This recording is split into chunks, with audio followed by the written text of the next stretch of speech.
The dust never settled in Cedar Ridge. It hung in the air like a veil between the living and the dead, coating everything in a fine layer of rust-colored earth. Margaret Sullivan stood on the porch of her weathered homestead, watching the horizon blur where land met sky. The wind whipped at her black mourning dress, a garment she'd worn for 3 months now, though the townspeople whispered it had been long enough. 3 months since they'd brought Thomas home on the back of a wagon, his body broken and bloodied from what the sheriff called an unfortunate dispute over cattle. Margaret knew better. She'd seen the bruises that spoke of fists, the knife wounds that told of rage, not self-defense. But in Cedar Ridge, justice was as scarce as rain, and a widow's word carried less weight than dust. The sun beat down mercilessly on the small vegetable garden she struggled to maintain. Each morning she rose before dawn to tend the withering plants, her hands cracked and bleeding from the unforgiving soil. The well was running low again, and she'd need to dig it deeper soon. Another task that would have fallen to Thomas, another reminder of his absence. Inside the house, 4-year-old Samuel stirred from his afternoon nap. His voice, small and uncertain, called out, "Mama," the same way he'd called for his father every morning for the first month, until even a child's hope couldn't survive the silence that answered. Margaret closed her eyes, feeling the familiar tightness in her chest. The fear had started the day after the funeral when Jake Morrison from the neighboring ranch had come calling, whiskey on his breath and intent in his eyes. She'd managed to bar the door that time, but she knew he'd be back. Men always came back when they sensed weakness, and what was weaker than a woman alone with a child in this unforgiving land? "I'm here, Samuel," she called, her voice steady despite the tremor in her hands. She moved inside, her footsteps echoing on the wooden floors Thomas had laid with such pride just 2 summers ago. Everything in the house carried his ghost. The rocking chair he'd carved while she was pregnant, the rifle above the mantel he'd cleaned every Sunday, the bed they'd shared where she now lay alone, staring at shadows on the ceiling. The town offered little comfort every Sunday. She endured the whispers in church, the pitying looks from the married women, the calculating glances from their husbands. Reverend Mills spoke of God's plan and finding strength in prayer, but his words felt as empty as the collection plate when it passed her pew. She had nothing to give, nothing left but the determination to keep Samuel fed and safe. "Mrs. Patterson from the general store had pulled her aside last week, her voice dripping with false concern. "You know, dear, no one would blame you for considering Jake's offer. A woman needs protection out here, and that boy needs a father figure." The words had stung worse than any slap, as if she could simply replace Thomas like a broken fence post, as if her grief and fear were inconveniences to be tidied away for the sake of propriety. The worst part was the touching. Every man who came to offer help seemed to feel entitled to a hand on her shoulder, a pat on her arm, standing too close as they spoke of Christian duty and neighborly concern. Each contact sent ice through her veins, made her skin crawl with remembered violence. She'd seen what men's hands could do, had washed Thomas's blood from beneath her fingernails, had felt how quickly strength could turn to brutality. At night, when Samuel slept, she would sit by the window with Thomas's pistol in her lap, watching the darkness for movement. Every shadow could be a threat, every sound a danger approaching. The isolation that had once felt like freedom now pressed in from all sides, suffocating as a burial shroud. She'd tried to hire help for the harvest, but word had spread about Jake Morrison's interest, and no man would risk crossing him. The wheat stood tall in the fields, golden and ready, mocking her with its abundance that she couldn't possibly gather alone. Soon it would rot where it stood, and winter would come with empty stores and empty bellies. Margaret walked to the kitchen, where she kept the ledger Thomas had taught her to maintain. The numbers swam before her eyes, debts mounting, credits dwindling. The bank had already sent one notice about the mortgage. Mr. Hartley at the bank had been sympathetic but firm. "I'm not a cruel man, Mrs. Sullivan, but business is business. You have 2 months to make a payment, or I'll have no choice but to foreclose." She pressed her palms against the rough wood of the table, feeling splinters bite into her skin. The pain was almost welcome, something sharp and real to cut through the numbness. In her mind, she heard Thomas's voice, warm and sure. "We'll build something good here, Maggie, something that'll last." But nothing lasted in Cedar Ridge except the dust and the heat and the inevitable decay of dreams into harsh reality. She thought of the other widows she'd known, how they disappeared one by one, remarried to men who saw them as conveniences, fled back east to families who'd take them in, or simply vanished into the vast emptiness of the frontier, swallowed by desperation and defeat. Samuel appeared in the doorway, rubbing sleep from his eyes. He had Thomas's dark hair but her green eyes, a combination that made her heart ache every time she looked at him. "I'm hungry, Mama." "I know, sweetheart." She forced a smile, smoothing his unruly hair. "Let's see what we can make for supper." As she prepared their meager meal, cornbread and beans, again, she caught sight of herself in the small mirror Thomas had bought her for their wedding anniversary. The woman looking back was a stranger, hollow cheeks, dull eyes, skin weathered beyond her 24 years. Fear had carved itself into her features, etching lines that makeup couldn't hide even if she'd had any to wear. Outside, she heard horses approaching. Her hand moved instinctively to the knife at her belt, her body tensing, but it was only the Hendersons passing by, heading to town before nightfall. She watched them through the window, husband and wife side by side on the wagon seat, their children in the back. Normal, safe, everything she no longer had. The sun began its descent, painting the sky in shades of blood and gold. Soon darkness would come, and with it, another night of vigilance, another battle against the fear that threatened to consume her. She whispered the words that had become her bitter prayer. Her desperate truth: the widow feared the cowboy's touch and found his patience more dangerous than fire. Because fire, at least, was honest in its destruction. It consumed quickly, completely, but patience could wear you down like water on stone, could wait until your defenses crumbled, until you had no choice but to surrender or perish. And in Cedar Ridge, she was running out of time for either. The stranger rode into Cedar Ridge on a Tuesday morning when the heat was already shimmering off the packed earth of Main Street. Margaret saw him from the general store window where she'd been haggling with Mrs. Patterson over the price of flour. He sat his horse like he'd been born to it, back straight despite the dust of hard travel, moving with an economy of motion that spoke of long days in the saddle. He was tall, lean in the way of men who lived rough, with dark hair that needed cutting and a week's worth of stubble shadowing his jaw. His clothes were worn but clean, leather chaps over faded denims, a gray shirt that had seen better days, and a black hat pulled low against the sun. 2 Colt revolvers rode his hips, tied down in the manner of men who expected to use them. The townspeople noticed too. Conversations died as he passed, replaced by whispers and speculation. Cedar Ridge didn't get many strangers, and those they did get rarely stayed long. This one had the look of trouble about him. Not the loud, drunken kind that started fights in saloons, but the quiet kind that left bodies in its wake. He dismounted outside the sheriff's office, moving with a slight stiffness that suggested old injuries. Sheriff Watson emerged, thumbs hooked in his vest, trying to look more authoritative than his potbelly and thinning hair allowed. Margaret couldn't hear their conversation from across the street, but she saw Watson's face go pale, saw him shake his head and gesture toward the edge of town where the cemetery lay. The stranger listened without expression, then led his horse, a dusty bay with intelligent eyes, toward the livery stable. As he passed the general store, his gaze swept the street and briefly met Margaret's through the window. His eyes were gray as winter sky, holding something she couldn't name, not the hungry look she'd grown accustomed to from men, but something deeper, more weary. He touched the brim of his hat in acknowledgement and continued on. "That's trouble walking?"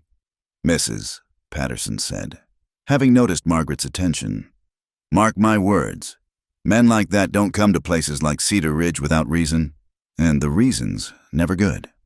Margaret gathered her purchases, what little she could afford, and headed home.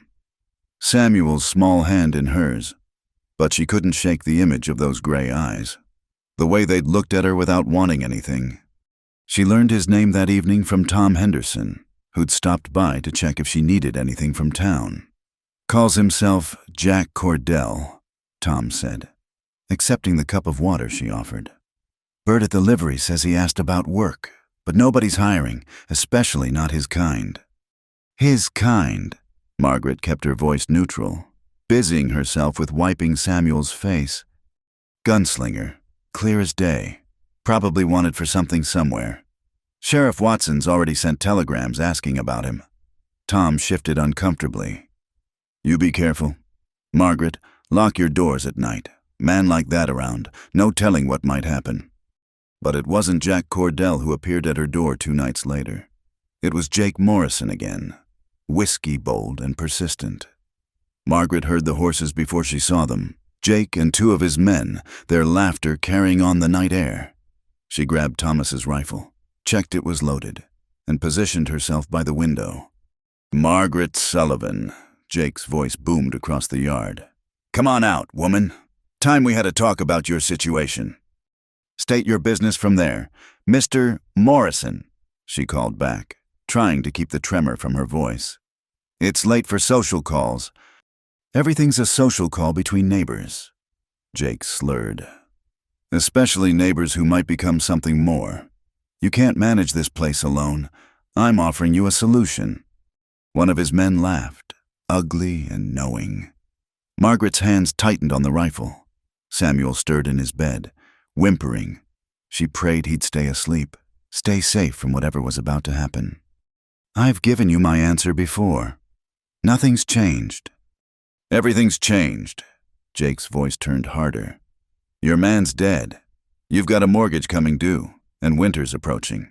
You think pride's going to keep that boy fed? You think that rifle's going to protect you from everything out here?" The sound of approaching hoofbeats interrupted whatever Jake planned to say next. A lone rider emerged from the darkness, stopping just at the edge of the lamplight spilling from Margaret's window. Jack Cordell sat his horse calmly, hands visible and away from his guns. "Evening," he said, voice carrying despite its quiet tone. "Heard voices and thought I'd check if everything was all right." Jake wheeled his horse around. "This ain't your concern, stranger. Best ride on." "Maybe not," Cordell agreed mildly. "But I've got a bad habit of making things my concern when I see 3 men visiting a widow in the middle of the night. Seems unneighborly." The temperature seemed to drop despite the warm night. Jake's men shifted nervously, hands drifting toward their weapons. But Cordell just sat there, relaxed as if discussing the weather. And somehow that stillness was more menacing than any threat. "You don't know who you're talking to," Jake blustered. "I own the biggest spread in this valley. I've got 20 men who ride for me." "That's nice," Cordell said. "Means you can afford to be generous. Leave this lady in peace. Men with that much shouldn't need to bother widows." The insult hung in the air like a challenge. Jake's face flushed red even in the darkness. For a moment, violence trembled on the edge of erupting. Then one of Jake's men whispered something urgent, and Jake seemed to remember that reputation meant nothing to a bullet. "This isn't over," Jake snarled, but he was already turning his horse. "You've made a mistake, stranger. Both of you have." They rode off in a cloud of dust and curses. Cordell waited until the hoofbeats faded before dismounting. He stood by his horse, making no move to approach the house. "You all right in there, ma'am?" Margaret found her voice. "Yes, thank you, Mr. Cordell." "No thanks needed. I'll be moving along now. Just wanted to make sure there was no trouble."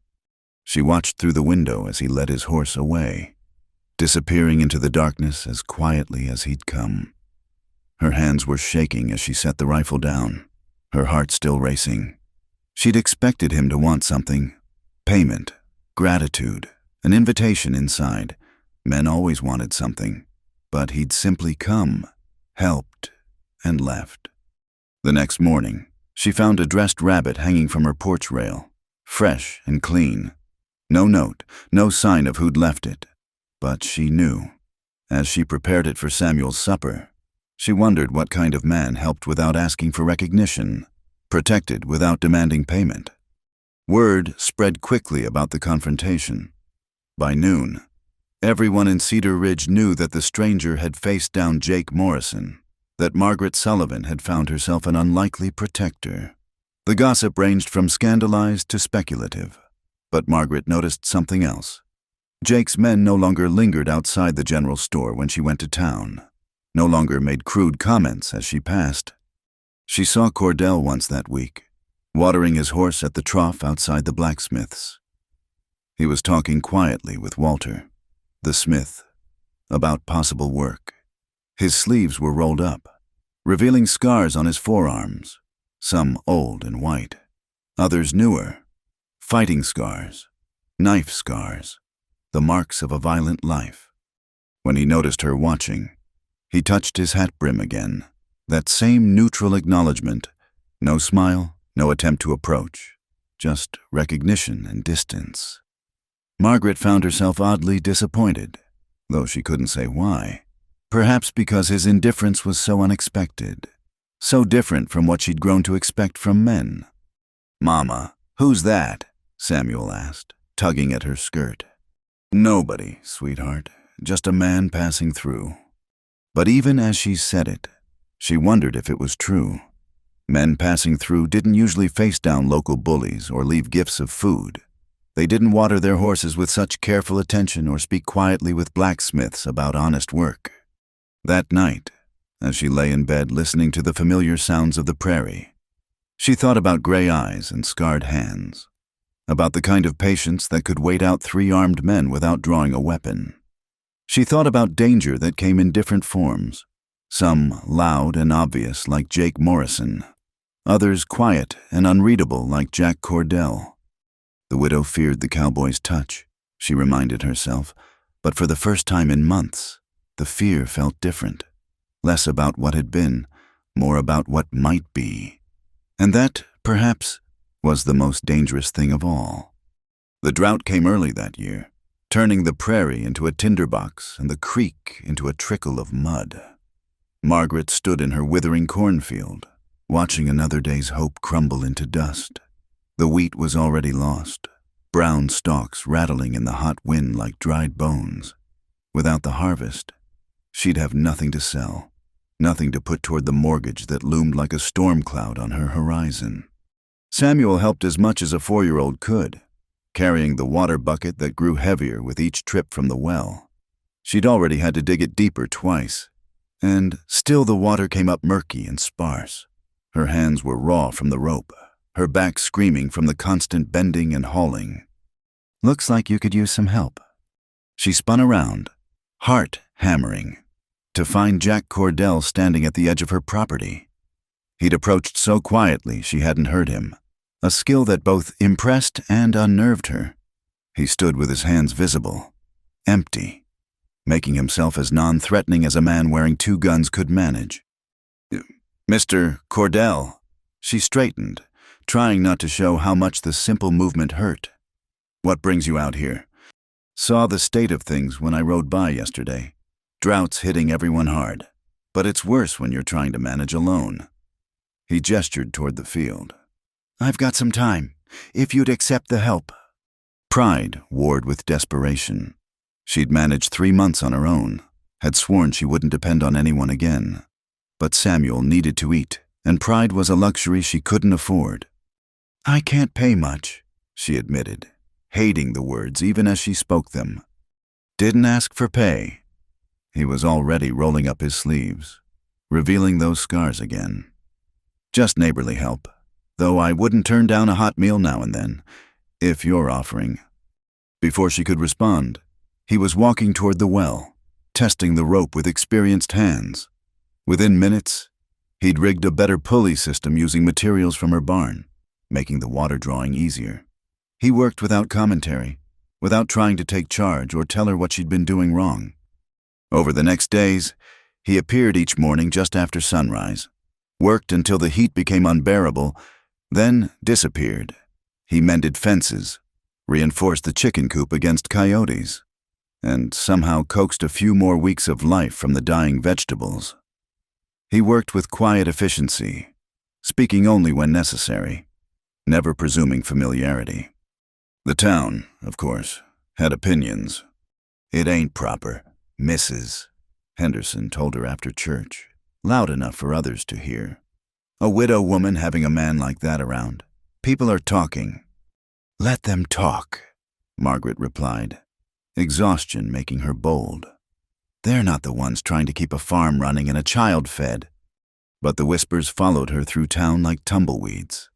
Some said she was paying Cordell in ways that didn't involve money. Others speculated he was after her land, playing a long game. A few of the more romantic souls suggested it was courtship, though they couldn't explain why he never stayed for the meals she offered, never sat on her porch in the evenings, never did any of the things a courting man might do. The truth was simpler and more complicated. He helped, then he left. He fixed what was broken, strengthened what was weak, and asked for nothing in return. Sometimes she caught him watching her with those unreadable gray eyes, but when their gazes met, he simply nodded and returned to work. Samuel had taken to following him around like a shadow, peppering him with questions that Cordell answered with surprising patience. "Why do you wear 2 guns?" "Because sometimes one isn't enough."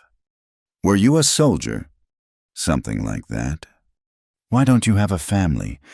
That question made Cordell pause, his hands stilling on the hammer he was using. "Sometimes families get lost," he said finally. "Sometimes you have to learn to live without them." Margaret, listening from the kitchen window, felt her throat tighten at the carefully neutral tone that couldn't quite hide old pain. The worst came on a scorching Tuesday when she went to town for supplies. Jake Morrison was there with several of his men, holding court outside the saloon. His eyes tracked her movement like a wolf watching prey. Well, the widow Sullivan. Heard you've got yourself a hired hand." His smile was all teeth and malice. "Funny how you couldn't afford help before, but now that drifter's working for free? Must be paying him somehow." Heat flooded her face, but she kept walking. Behind her, she heard the cruel laughter of Jake's men, the whispered speculations that followed her into the general store. Mrs.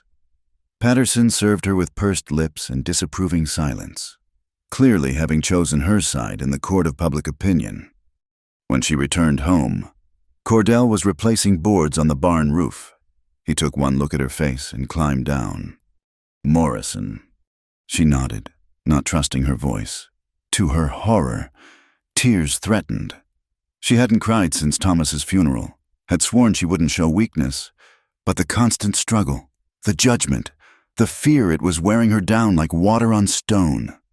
"I'll have a word with him," Cordell said quietly. "No." The word came out sharper than intended. "That'll just make things worse. People already think—" She stopped, unable to voice what people thought. "I know what they think." His voice was matter-of-fact. "Small towns are all the same, but I also know Morrison's type. He won't stop pushing until someone pushes back harder.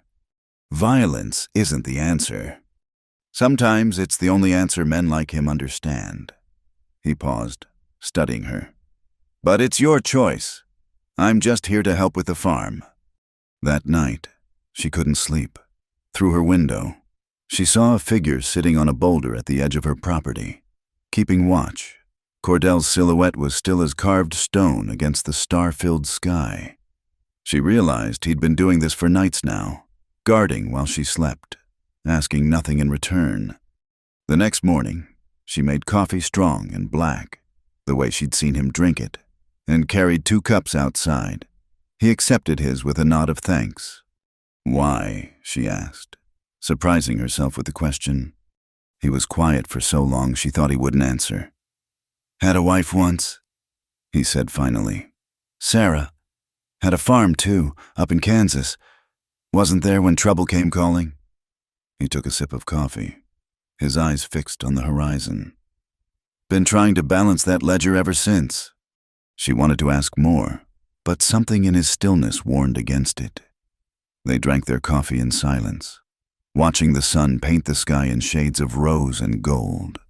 For the first time since Thomas died, the silence didn't feel empty. It felt like understanding. That afternoon, a group of town women arrived unannounced, led by Reverend Mills's wife. They sat in her parlor, backs rigid with righteousness, speaking of Christian duty and proper behavior. "We're concerned for your reputation, dear Mrs. Mills said, her smile as false as fool's gold. "And for young Samuel, what kind of example are you setting?" "The example of a woman working to keep her son fed and sheltered," Margaret replied, her patience finally snapping. "Which is more than I can say for those who offer judgment instead of help." They left in a flurry of offended gasps and muttered prayers. Through the window, Margaret saw Cordell watching from the barn, his expression unreadable. When the last wagon disappeared, he simply returned to work. That evening, for the first time, she asked him to stay for supper. He hesitated, then nodded. They ate in careful silence, Samuel chattering enough for all three of them.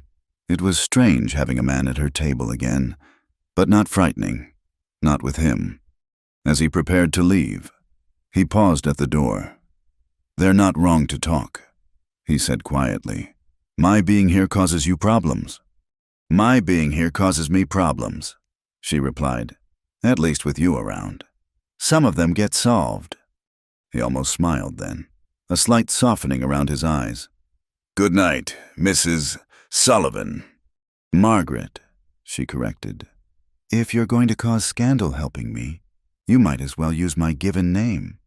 "Margaret," he repeated, and somehow her name in his rough voice sounded like a promise. As she watched him disappear into the darkness, she realized the fear that had been her constant companion was changing, shifting into something else. She was still afraid, but not of him. She was afraid of how much she'd come to depend on his quiet presence, his undemanding help, afraid of what would happen when he inevitably left. Because men like Jack Cordell didn't stay. They drifted like tumbleweeds, following winds she couldn't see or understand. And widows like her couldn't afford to forget that truth, no matter how gently those winds blew. The rider came on a Thursday evening when the sky was the color of old blood. Margaret was drawing water when she heard the hoofbeats, not the steady rhythm of a traveler, but the hard gallop of someone bringing news. Jack had been fixing the corral gate, but now he stood perfectly still, his hand resting on his gun. The rider was young, maybe 17, with the desperate look of someone carrying trouble. He pulled up hard, his lathered horse dancing with exhaustion. "Looking for Jack Cordell?" he gasped out. "Got word from Abilene. They know you're here." Jack's face didn't change, but Margaret saw his shoulders tense. "How many?" "4, maybe 5, led by a man named Wade Garrison. They're maybe 2 days behind me." "You did good. Tommy." Jack pulled some coins from his pocket, pressed them into the boy's hand. "Now get yourself gone. Find another town, another name." The boy didn't need telling twice. He was gone in a cloud of dust, leaving silence heavy as a funeral shroud. Margaret found herself gripping the water bucket so tight her knuckles went white. "Old friends of yours?" she asked, though she already knew the answer. Something like that. Jack was already moving, checking his guns with practiced efficiency. "I need to leave. Tonight." "No." The word surprised them both. Margaret set down the bucket, squared her shoulders. "You can't keep running forever." "This isn't your fight, Margaret." "Isn't it?" She gestured at the farm, at Samuel playing in the dirt nearby. "You've been making our fights yours for weeks now. Maybe it's time we returned the favor." He shook his head. "You don't understand. Wade Garrison, he's not like Morrison. He's a killer, pure and simple. He'll burn this place to the ground just for sheltering me. Then we'd better make sure he doesn't get the chance." That night, Word spread through Cedar Ridge like wildfire. By morning, the town was divided. Some said Cordell had brought this on them, that they should turn him over when Garrison arrived. Others, remembering how he'd helped during the drought, how he'd stood up to Jake Morrison, argued for standing together. Sheriff Watson called a town meeting. The small church was packed, voices raised in anger and fear. Jack stood at the back, isolated like a man with plague. "We don't even know what he did," Walter the blacksmith argued. "Man's been nothing but helpful since he arrived." "Helpful men don't have killers hunting them," Jake Morrison countered, seeing an opportunity. "I say we tell him to move on. We've got families to think about." "Since when do you care about families?" Margaret heard herself say. Standing up, the room turned to stare. "You've been threatening mine for months, Mr. Morrison. At least Mr. Cordell threatens only those who deserve it." "You don't know what you're defending, woman," Morrison snarled. "Tell them, Cordell, tell them why Garrison wants you dead." Jack stepped forward, his voice carrying in the sudden silence. 5 years ago, I was a different man, hired gun, like Garrison. We rode together, did things I'm not proud of." He paused, meeting the eyes of those willing to look at him. "Until Garrison decided robbing banks wasn't enough. He wanted to hit a town during Sunday service. Men, women, children didn't matter to him. I disagreed. We settled it with lead. But not permanently," someone said. "I thought so at the time. Put 2 bullets in him, left him for dead. Should have made sure." His smile was bitter. "Man like Garrison doesn't forget, doesn't forgive. He's been hunting me ever since." "So you brought him here?" Morrison accused. "No, I stopped here. There's a difference." Jack's eyes found Margaret. "I should have kept moving. That's on me." Reverend Mills stood up, his thin frame trembling with righteous authority. "Perhaps this is God's way of testing us. Do we turn away a man who's shown repentance, or do we stand as a Christian community should—" The argument raged on, but Margaret slipped out. She found Samuel with Mrs. Henderson, who'd agreed to watch him despite her disapproval. Then she went home and loaded every gun Thomas had owned. Jack found her there an hour later, cleaning the rifle with mechanical precision. "What are you doing?" "Getting ready." She didn't look up. "If you're staying, then so are we." "Margaret, my husband died because no one would stand with him." Now she did look up, her green eyes fierce. "I won't watch it happen again." He crossed the room in 2 strides, gripped her shoulders. It was the first time he'd touched her deliberately, and she felt the contact like lightning despite her fear. His hands were gentle but insistent. "Listen to me, please.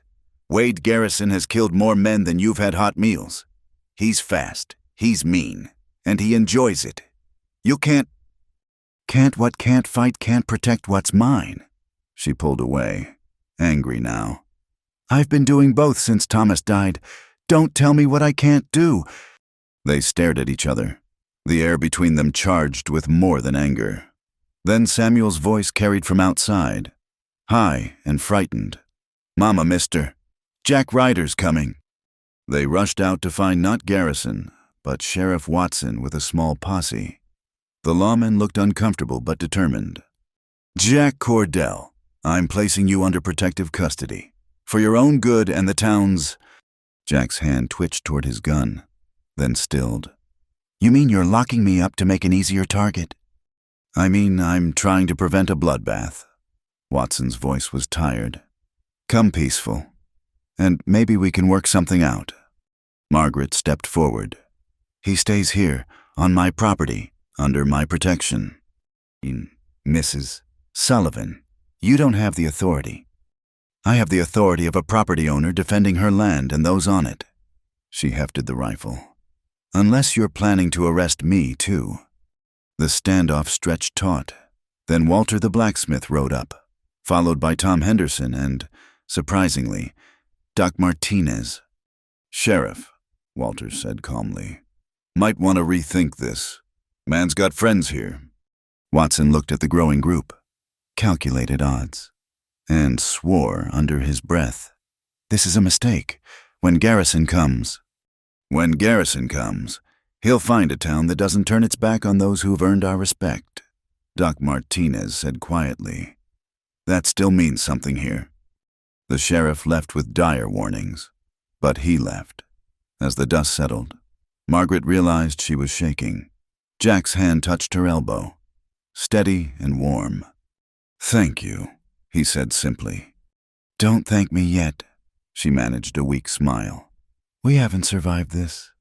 That night, they prepared. Walter brought extra ammunition from his shop. The Hendersons shared what food they could spare. Even some who'd spoken against Jack in the meeting stopped by with supplies or offers of help. As darkness fell, Jack insisted on keeping watch alone. Margaret found him on the porch, a shadow among shadows. "You should sleep," he said without turning. "So should you." She sat beside him, careful to keep distance between them. "Tell me about her. Sarah." He was quiet so long she thought he'd refuse. Then, "She had hair like sunset, laughed like church bells, thought she could save me from what I was." His voice roughened.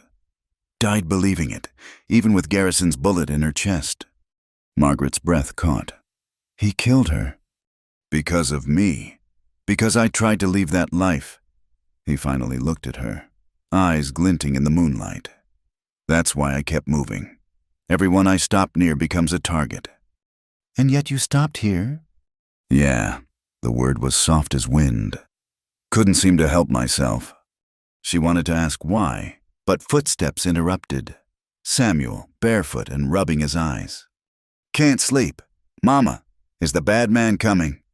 Jack surprised her by answering, "Maybe, partner. But you know what? Your mama and I won't let him hurt you." Samuel studied him with a child's solemn wisdom. "You promise?" "I promise." The boy climbed into Margaret's lap. Asleep within minutes, they sat in silence, guard and guarded, while the stars wheeled overhead and somewhere in the darkness, death rode closer on a horse named Vengeance. "He'll come at dawn," Jack said finally. "Men like Garrison always do. They like the drama of it." "Then we'll be ready." He turned to her, something soft and desperate in his eyes. "Margaret, I need you to know if something happens." "Nothing will happen." She shifted Samuel's weight, freed one hand to touch Jack's arm. "We'll face this together." He covered her hand with his, calloused and warm. For a moment, the fear receded, replaced by something else, something that bloomed in the space between them like hope in a drought. Then the moment passed, and they returned to watching, waiting. Two souls bound by circumstance and choice, while the prairie wind whispered of violence to come. The night before Garrison was expected, Jack sat at Margaret's kitchen table, speaking words she'd never thought to hear from any man, let alone one who wore his guns like other men wore Sunday clothes. "I killed my first man when I was 19, he began, his voice low and steady as distant thunder. "Self-defense, or so I told myself. He drew first, but I was faster, always was faster." He stared at his hands, spread flat on the rough wood. "After that, it got easier, too easy. Men started hiring me for that speed, that ease. Wade Garrison was one of them." Margaret poured coffee, her movements careful and quiet. Samuel slept in the next room, innocent of the darkness being shared in his home. She'd sent him to stay with the Hendersons, but he'd cried so hard she'd relented, promising he'd be safe. "We took money from bad men to kill other bad men. Told ourselves we were doing the world a service." Jack's laugh was bitter as alkali water. "Then the lines started blurring. Garrison didn't care about right or wrong anymore, just the gold. When he planned that church job Sunday service in a little town called Haven, something in me finally broke." "You stopped him." "I tried. We fought. I put 2 bullets in his chest. Watched him fall. Should have put one in his head to be sure. But I couldn't. Some part of me still saw the man he'd been, before the killing twisted him." He met her eyes. That mercy cost Sarah her life. Cost me everything. Margaret reached across the table, covered one of his hands with hers. His skin was warm, rough with calluses, trembling slightly. You're not that man anymore. Aren't I? He turned his hand, laced his fingers through hers. I'm sitting here planning how to kill again. The only difference is, this time I've got more to lose. The weight of his words settled between them.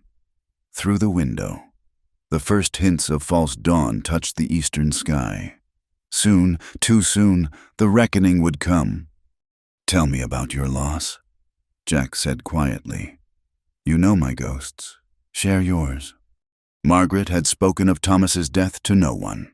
Not fully, but here, in the darkness before battle. Words came like blood from a wound. Thomas wasn't a fighter. He was a dreamer, a builder. Came out here with such plans wheat as far as the eye could see. Cattle grazing, maybe a mill someday. She smiled at the memory. He could make you believe in those dreams. See them clear as morning. What happened? Jake Morrison happened. Wanted our water rights. Thomas refused to sell. Her voice hardened. Morrison sent men, 3 of them. Thomas tried to reason with them, even as they beat him. Kept trying right up until they pulled the knives. Jack's hand tightened on hers. You saw it. Heard it. I was in the root cellar with Samuel when they came. Thomas had made me promise to hide if trouble came. Made me swear. Tears she'd held back for months finally fell. I listened to my husband die while I cowered in the dark, hand over my baby's mouth to keep him quiet. You survived, kept your son safe.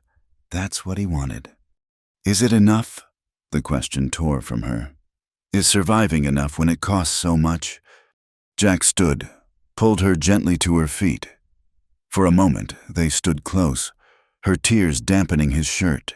He smelled of leather and gunpowder, sage and something uniquely him. His arms came around her, careful as if she might shatter. Sometimes surviving is all we get, he murmured into her hair. Sometimes it has to be enough. She pulled back to look at him, this man who'd brought violence to her door but also tenderness she'd thought lost forever. After tomorrow, what then? I don't know. His honesty was another kind of wound. I've never thought past the next fight, the next town. Never had reason to. And now, his thumb brushed her cheek, wiping away tears. Now I've got a reason. Question is whether I'll live long enough to figure out what to do with it. A sound outside made them both freeze, but it was just the wind, rattling the loose barn door. The real storm was still hours away. You should rest, Jack said, stepping back. Tomorrow will be hard. Stay. The word escaped before she could stop it. Not I don't mean just, don't go back outside. Stay here where it's warm. He understood. Settling into Thomas's old chair by the fireplace. Margaret curled on the small sofa, a quilt around her shoulders.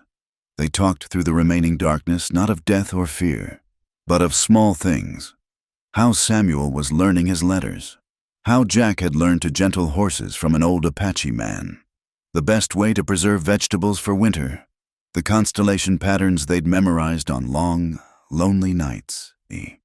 When true dawn came, painting the sky in shades of rose and gold. They were ready. Jack checked his guns one final time while Margaret made breakfast, eggs and bacon, biscuits and gravy, as if this were any other morning. Whatever happens, Jack said as they ate, I want you to know that these weeks here, they've been... He stopped, searching for words. I'd forgotten there could be good in the world. You reminded me. Jack, let me finish. If Garrison gets past me, take Samuel and run. Don't try to fight. Just run. Promise me. She met his eyes steadily. I can't promise that. Margaret, my turn to finish. She set down her fork, spine straight. I've spent months running from shadows, fearing every man who looked my way. You showed me I could stand my ground again. I won't dishonor that by fleeing now. They might have said more, but hoofbeats interrupted. Not the thunder of many horses, just one, moving slow and steady. Jack rose, touched her shoulder briefly, then walked onto the porch. Wade Garrison sat his horse in the morning light, black coat dusty from travel, face gaunt beneath his hat. 2 pale scars marked where Jack's bullets had found him years ago. His smile was death itself. "Hello, Jack. Been a long time." "Not long enough. Wade." "Nice place. Cozy. That your woman watching from the window?" Garrison's eyes flicked to Margaret. "Pretty. Shame what's about to happen to her."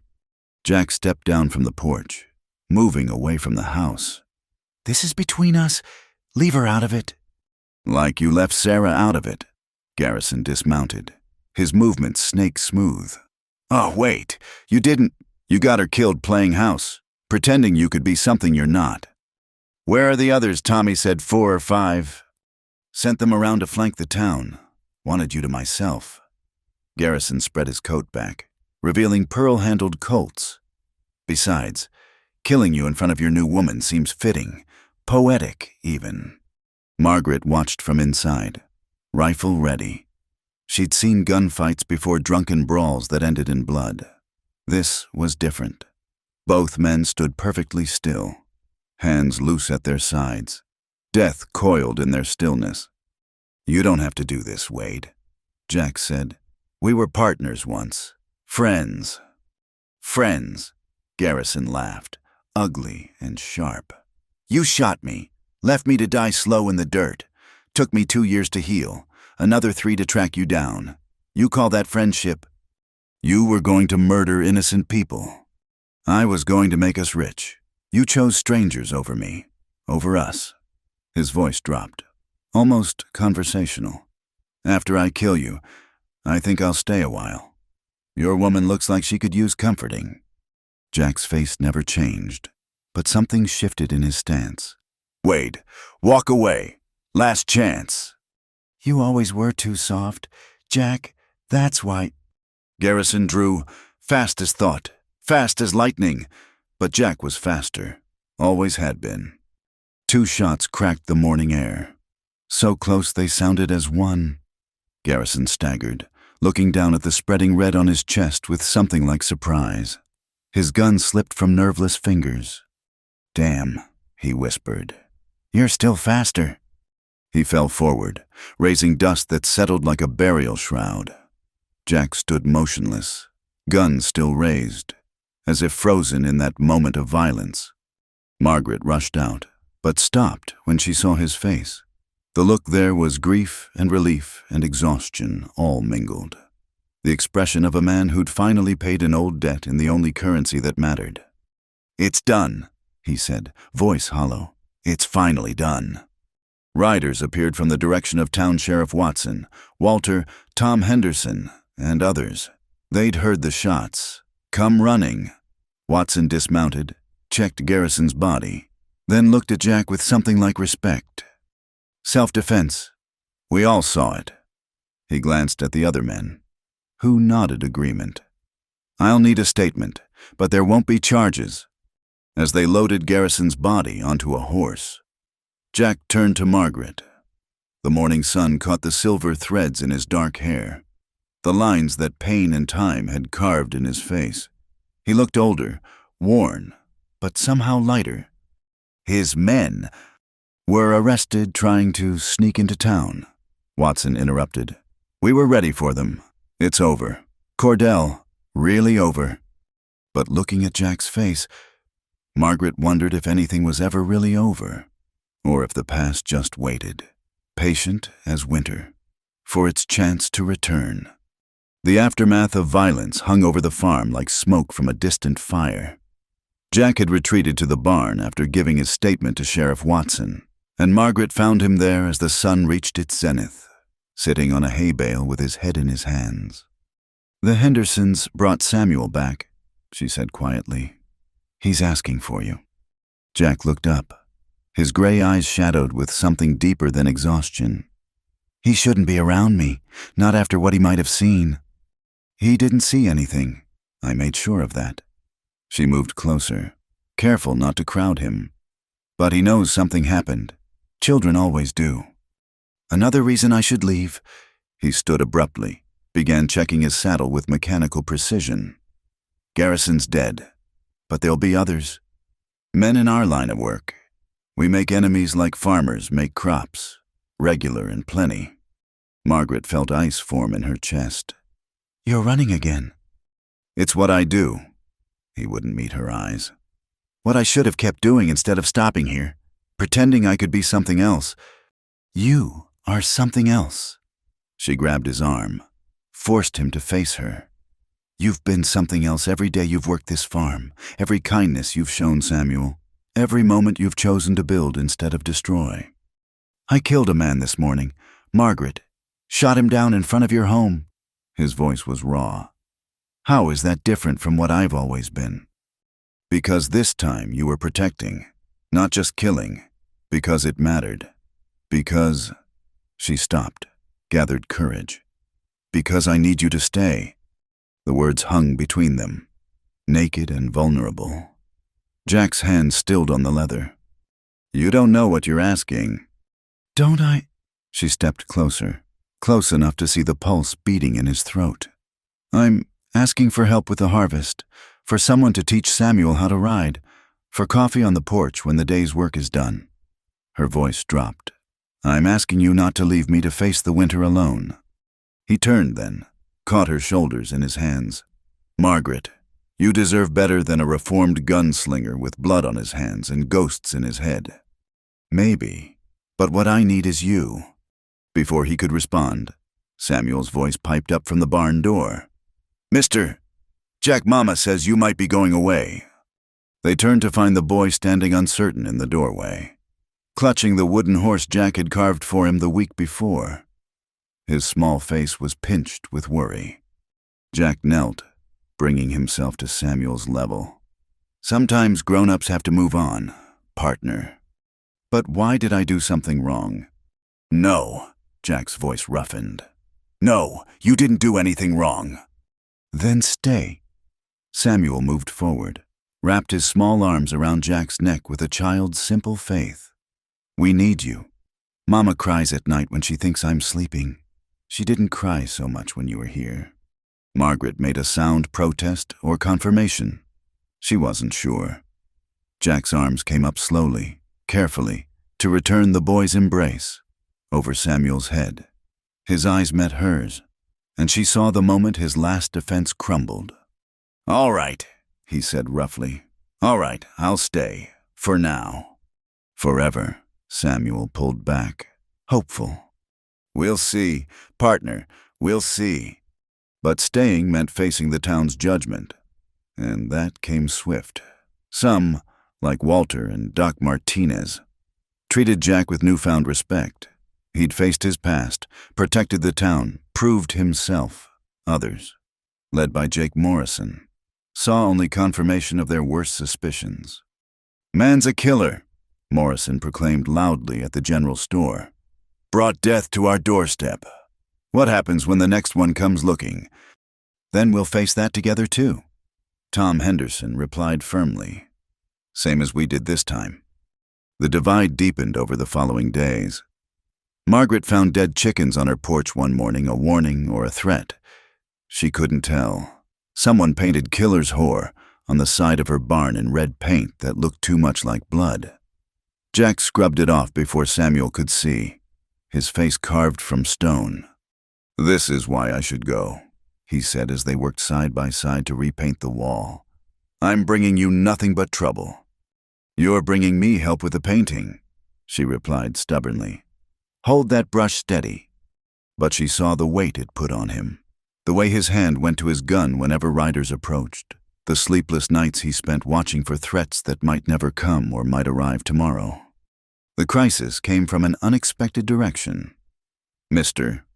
Hartley from the bank arrived on a Tuesday afternoon, dust-covered and apologetic but firm. I'm sorry, Mrs. Sullivan, but with the drought and the poor harvest, you're 4 months behind on the mortgage. The bank's been patient, but... He spread his hands helplessly. You have 2 weeks to bring the account current, or we'll have to foreclose. Margaret stared at the figure he showed her. Might as well have been $1 million. There must be something. I wish there was. But with things as they are. His eyes flicked to Jack, who stood silent and watchful nearby. Perhaps it's for the best. A fresh start somewhere else. Away from recent troubles. After he left, Margaret sank onto the porch steps, defeat finally crushing her shoulders. All the fighting, all the surviving, and she'd lose the farm to numbers on a ledger. How much? Jack asked quietly. She told him. He walked away without a word, and for one terrible moment, she thought he was leaving after all. But he returned an hour later with a leather pouch that hit the table with a heavy thud. No, she understood immediately. I won't take your money. It's not charity.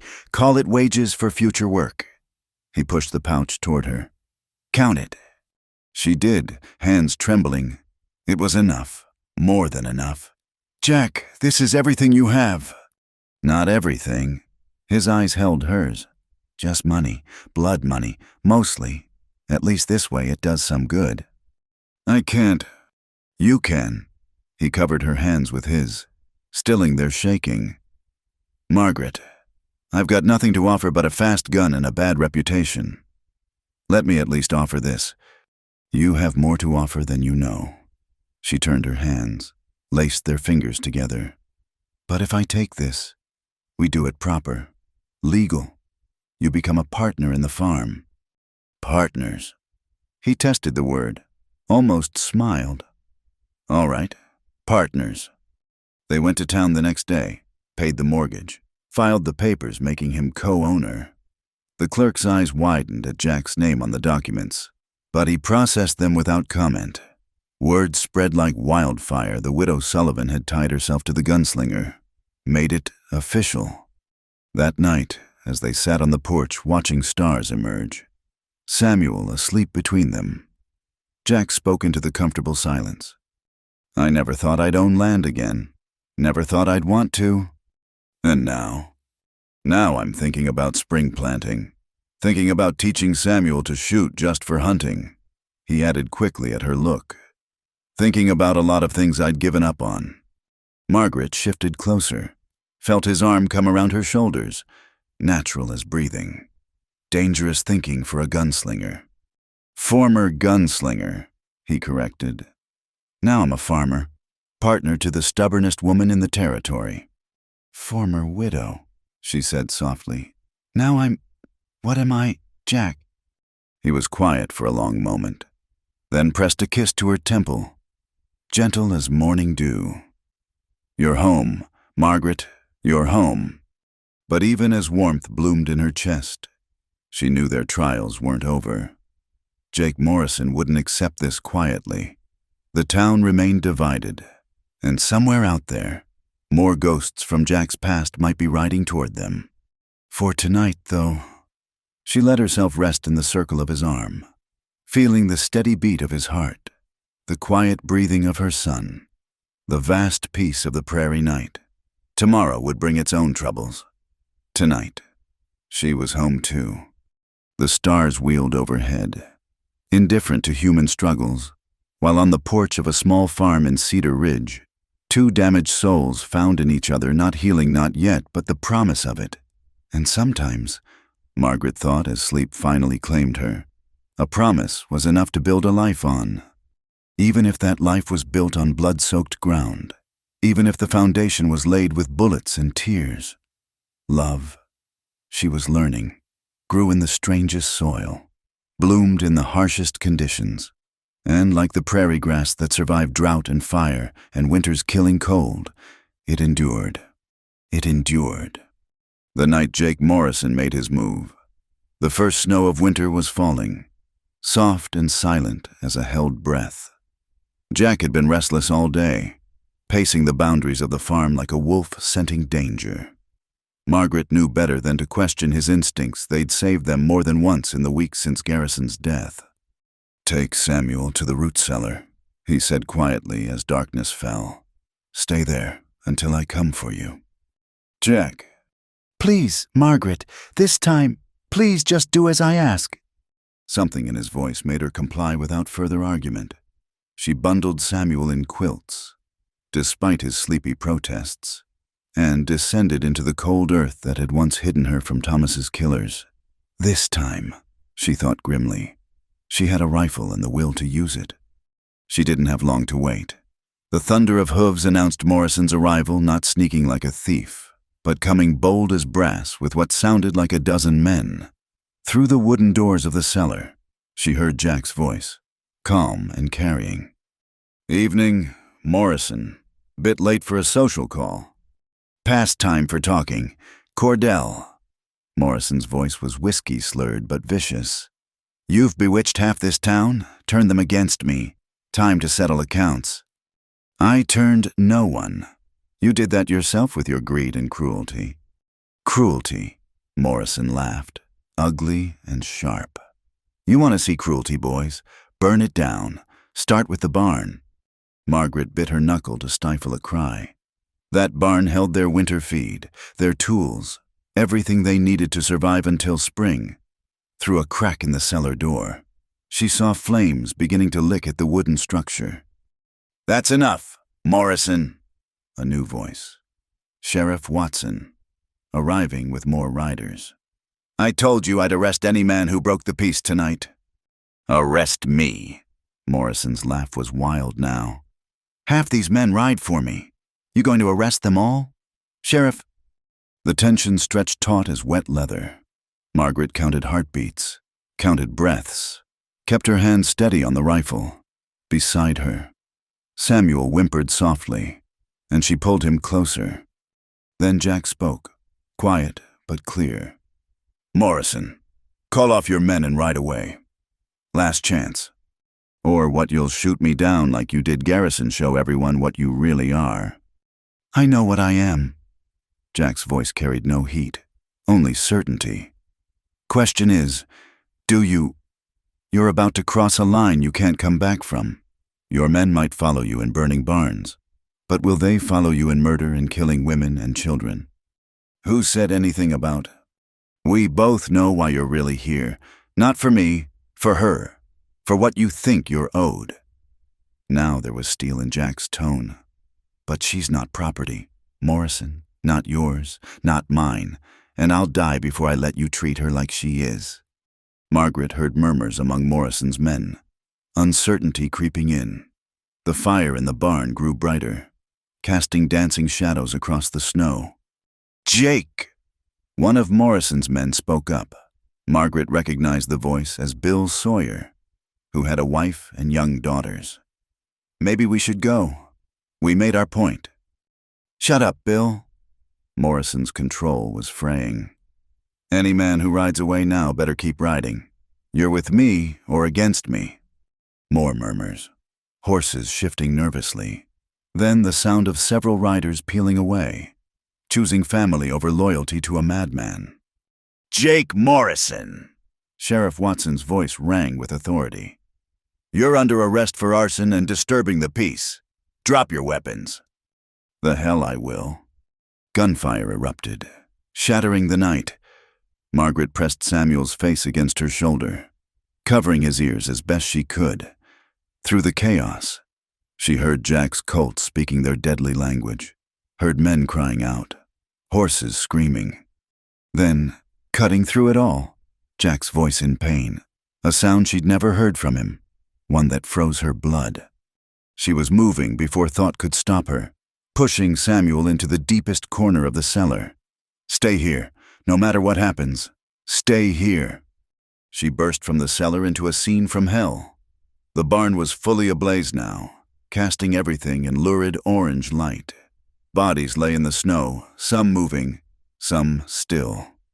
Morrison's men were scattering, those still mounted fleeing into the darkness. Jack was on one knee by the water trough, left arm hanging useless, blood spreading dark across his shirt. Morrison stood 20 feet away, gun trained on him, face twisted with triumph and madness. "Not so fast now, are you, gunslinger?" Margaret raised her rifle, but her hands shook. At this distance, In this light, she might hit Jack instead, but she had to try. Had to. Margaret, no. Jack's voice cracked like a whip. Get back. Morrison's attention swiveled to her, and his smile was death itself. There she is, the cause of all this trouble. Thomas Sullivan knew what happened to men who denied me. Seems you need the same lesson. He swung his gun toward her. Time slowed, crystallized. Margaret saw Jack surge to his feet despite his wound, saw his right hand move with that inhuman speed. Morrison saw it too, tried to swing back, but he'd lost his chance when he turned to threaten her. 3 shots rang out almost as one. Morrison's went wild, plowing into the ground at Margaret's feet. Jack's found their mark, one in Morrison's gun arm, spinning him around, one in the chest that dropped him to his knees. The 3rd shot came from behind Margaret. She turned to see Samuel at the cellar entrance, her heavy rifle braced against the doorframe, smoke rising from the barrel. The boy's face was pale but determined, no longer a child. Morrison looked down at the spreading red on his shirt, then at the boy who'd shot him. "Well," he said almost conversationally, "isn't that something?" Then he fell forward into the snow and didn't move again. "Samuel," Margaret ran to her son, torn between pride and horror. "I told you to stay hidden." "He was going to hurt you," Samuel said simply. "Mister, Jack taught me. Said a man protects his family." Jack limped over, face gray with pain but eyes warm with something like pride. "You did good, partner. Though your mama's right, you should have stayed safe." "Are you hurt bad?" Samuel's composure finally cracked, tears starting. "There's so much blood." "I've had worse." Jack managed a smile, though Margaret could see the effort it cost him. "Your mama's going to patch me up. Good as new."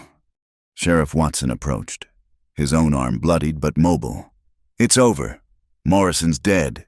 His men are scattered or arrested." He looked at Samuel with something between admiration and sadness. "That was a brave thing, son. Terrible, but brave." Doc Martinez arrived with the wagon that served as Cedar Ridge's ambulance, and Margaret finally allowed herself to breathe. They'd survived.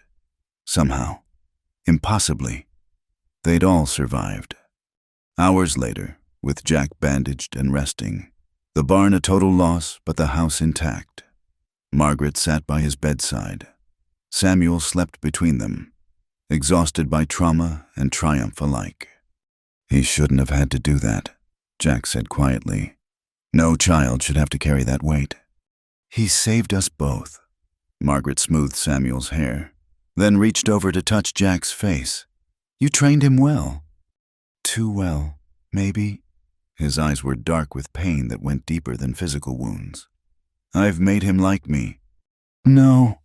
Her voice was fierce. "You've made him brave. There's a difference between violence for its own sake and protecting those you love. You taught him that difference." Jack caught her hand, pressed it to his cheek. "When Morrison turned that gun on you." His voice broke. "I've never been so scared.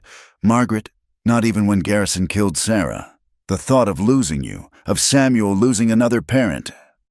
But you didn't lose us. We didn't lose you." She leaned down, pressed her forehead to his.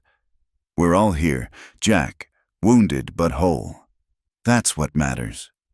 The barn can be rebuilt. The town will help the real town, not Morrison's hired thugs." She smiled through tears she hadn't realized were falling. "Walter's already organizing work parties. Mrs. Henderson is planning food schedules. Even Reverend Mills announced a special collection for us." "For us." Jack tested the words. "Not just for you, for us. The town saw what happened tonight. Saw you stand against tyranny. Saw you bleed for this place. You're one of us now, like it or not." He was quiet for a long moment. "I've bled in a lot of places, Margaret. This is the first one I'd bleed for again." She kissed him then, careful of his wounds but certain of her heart. When they parted, his eyes held something she'd never seen before: peace. "I love you," she said simply. "I love you, and I'm not afraid anymore. Not of touch, not of loss, not of loving again. You gave that back to me. Margaret, no more words tonight. Rest, heal. She settled beside him, one hand on his chest to feel his heartbeat, the other on Samuel's small shoulder. We have time now, all the time we need. Outside, snow continued to fall, covering the violence of the night in pristine white. The barn's embers glowed like fallen stars, already being smothered by winter's blanket. By morning, the worst of the evidence would be hidden, though the memories would linger like scars. But scars, Margaret had learned, were just proof of survival, proof that you'd faced the worst and lived. And sometimes, if you were very lucky, they were proof that you'd found something worth fighting for, worth bleeding for, worth killing for if it came to that. She'd been a widow who feared a cowboy's touch. Now she was a woman who'd found strength in partnership, steel in love's forge. The transformation hadn't been gentle. It had come through blood and fire, bullets and tears. But then, nothing in Cedar Ridge was gentle. The land itself taught that lesson with every drought, every storm, every unforgiving season. They'd rebuild the barn come spring, plant new crops, maybe add a room to the house for the children she hoped would come. But tonight, in this moment, with her son and her man safe beside her, Margaret Sullivan, Cordell finally understood what Jack had been trying to tell her all along. Sometimes surviving wasn't just enough. Sometimes it was everything. Spring came late to Cedar Ridge that year, but when it arrived, it brought the kind of beauty that made the harsh winter seem like a distant nightmare. Margaret stood on the porch of the house, their house now, hers and Jack's in every way that mattered, watching the sun paint the newly rebuilt barn in shades of gold. The whole town had come together to raise it, working through the cold March days with a unity that Jake Morrison's divisiveness had never managed to break. "Mama, look," Samuel called from where he sat atop his pony, a gentle mare Jack had traded for last month. "I can make her turn just like Mister. Jack showed me." "I see, sweetheart. Well done." She smiled, noting how naturally he'd begun calling Jack by his first name alone these past weeks. Not Pa or Father that would always belong to Thomas, but something warm and real all the same. Jack emerged from the barn, moving with only the slightest stiffness from his healing wounds. The morning light caught the silver threading through his dark hair, the lines around his eyes that deepened when he smiled, which he did more often now. "Boy's a natural," he said, coming to stand beside her. "Gentle hands, steady seat. He'll be a fine horseman." "Like his teacher." She leaned into him, felt his arm come around her waist. Natural as breathing, the fear she'd carried for so long of touch, of trust, of loving again had faded like frost before spring sun. Not gone entirely, perhaps never completely gone, but no longer ruling her days. "Letter came from Abilene," Jack said, pulling an envelope from his shirt pocket. "From the Cattlemen's Association. They're offering me legitimate work. Head of security for the spring drives." Margaret's heart stuttered. "Would you have to leave?" "Would have to travel some week here, 2 weeks there during the season." He turned her to face him, hands gentle on her shoulders. "But Margaret, it's honest work, good money, and I'd always come home." Home. The word from his lips still made her throat tight with emotion. "What about the farm?" "That's the beauty of it. Spring drives happen after planting, before harvest. I'd be here for the important times." His thumbs traced small circles on her shoulders. "We could hire help with the extra money. Maybe expand the herd, add those fruit trees you've been dreaming about." She searched his face, seeing the hope there mixed with uncertainty. He was asking for more than just her agreement. He was asking for trust, for faith that he'd return, that the road wouldn't claim him again. "Yes," she said simply. "If it's what you want, then yes." His kiss was answer enough, deep and sweet and full of promise. Samuel's exaggerated gagging sounds made them part, laughing. "Are you two gonna do that all the time now?" the boy asked, wrinkling his nose. "Probably," Jack said, ruffling Samuel's hair as he rode by. "Better get used to it, partner." 2 weeks later, they stood before Reverend Mills in the small church, exchanging vows as the afternoon sun streamed through the windows. It wasn't a large wedding Margaret had insisted on, simple, but the church was full. Walter stood as Jack's best man, his forge-scarred hands steady as he held the rings. Mrs. Henderson, who'd become as close to a mother as Margaret had known since leaving Ohio, wept openly in the front row. "Do you, Jackson Cordell, take this woman to be your lawfully wedded wife, to have and to hold, in sickness and in health, for richer or poorer, for better or worse, till death do you part?" Jack's voice was steady. "Sure, I do." "Do you, Margaret Sullivan, take this man to be your lawfully wedded husband?"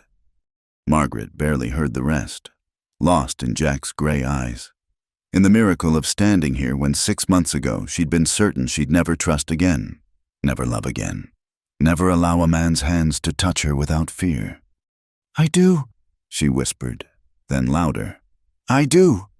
The kiss that sealed their union was gentle, reverent, a promise made before God and community.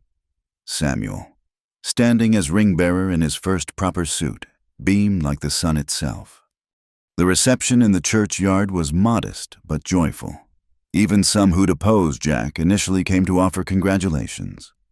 The shadow of Jake Morrison's tyranny had lifted from Cedar Ridge, replaced by something cleaner, stronger, as twilight painted the sky in purples and roses.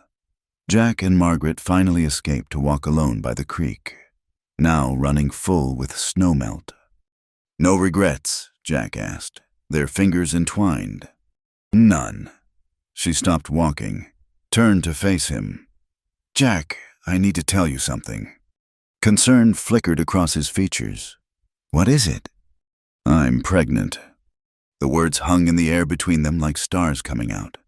Jack's face went through a series of expressions: shock, wonder, joy, fear, before settling on something that looked like awe. "You're sure?" "Doc Martinez confirmed it yesterday. Late October, he thinks." She watched him carefully. "I know we haven't talked about children, about adding to our family." He silenced her with a kiss that spoke of reverence and promises and tomorrows stretching bright as prairie sky. When they parted, his eyes were bright with unshed tears. "A baby," he said wonderingly. "Our baby." "Our baby," she confirmed, placing his hand over her still flat stomach. "Are you happy?"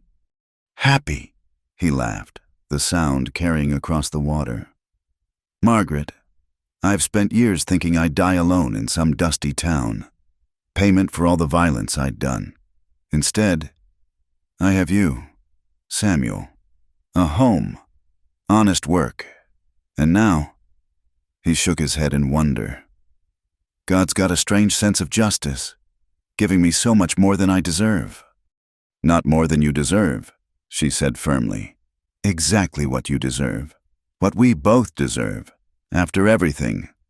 They walked back slowly, hands linked, talking of names and nursery colors and the future that spread before them like the vast prairie itself, endless, challenging, but theirs to shape. That night, as they lay in their marriage bed, Jack's hand protective over where their child grew, Margaret thought about the journey that had brought them here, the widow who'd feared a cowboy's touch, the gunslinger who'd thought redemption beyond reach, the boy who'd lost one father and gained another, the town that had learned to look beyond reputation to character. "What are you thinking?" Jack asked, pressing a kiss to her temple. "About patience," she said. "How I once thought your patience was more dangerous than fire." "Was I wrong?" "No." She turned in his arms, meeting his eyes in the moonlight. "You were patient with my fear, patient with Samuel's need for a father figure, patient with the town's suspicion. That patience wore down my defenses more surely than force ever could have. And now I'm grateful for it. For you." She kissed him softly. For everything that brought us to this moment. Outside, a coyote called to its mate across the distance, answered by another voice in harmony. The sound that had once frightened her now seemed like a benediction, a wild blessing on their cultivated happiness. They'd face challenges still. The ranch work was hard, unforgiving. Jack's new job would take him away sometimes, leaving her to manage alone, but not lonely, never lonely again. There would be droughts and storms, difficult births and lean years.